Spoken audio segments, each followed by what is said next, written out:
Let no one who is negative want to spoil what we are doing for ourselves in order to unite Africa. We belong to this continent. We don't mind having and bearing sanctions banning us from Europe. We are not Europeans. We have not asked for any inch of Europe, or any square inch of that territory. So, Blair, keep your England and let me keep my Zimbabwe. May I just ask you one question, sir? On what basis do you now regard yourself as President of Zimbabwe? On the same basis as Prime Minister of Zimbabwe. Precisely on that basis. You don't want your security man here to beat me up in front of you, I'm sure. Yeah, but don't ask stupid questions. Okay, but then, sir, but say what you would like to say, sir. Please. But we are not a British colony. Come on, you must know that. Tell him again. We are not a British colony. Tell him again. What have the British to do with Zimbabwe? Who are you? Tell him again. You bloody idiots. But the bosses in the Security Council say you shall never have the powers that we have as permanent members. And we have asked and asked and asked. And asked and asked. Reform the Security Council.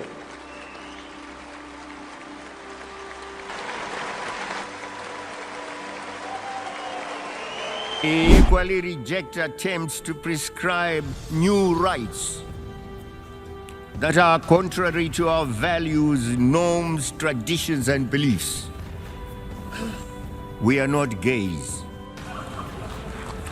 The white farmers have channels they must follow.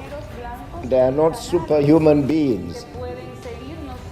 They have been talking to the vice president, who is in charge of the land acquisition program, Comrade Joseph Msika. They are not satisfied with that level of authority, and because they think by virtue of their being British and being white, they are more divine than anyone else. The Western countries, in particular the United States and the European Union, who imposed illegal sanctions against Zimbabwe, have, to our surprise and that of SADC and the rest of Africa, refused to remove those sanctions. If they will not assist the inclusive government in rehabilitating our economy, could they please stop their filthy, clandestine, divisive... Shame, we say, to the United States of America. Shame, we say, to Britain and its allies, who have continued to impose sanctions, illegal sanctions upon our people.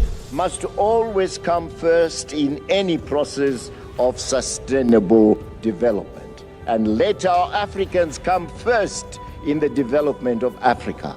Not as puppets, not as beggars, but as a sovereign people. Regime change, Mr. Blair. Who are you? Who are you to talk of regime change in Zimbabwe? One of us? By what connection, sir? Do you hear me?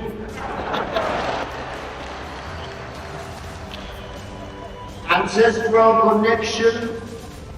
And who were these ancestors? Can we know?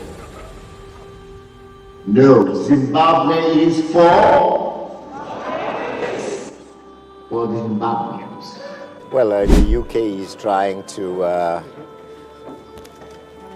teach us how to run our country. Naturally, we resist that. We do not accept. We are not a British colony any longer. And we have difficulties. You see, Britain has no right at all to try and suggest to the rest of the world that we are a failure. Nor have they a right to try and suggest to us what we should do.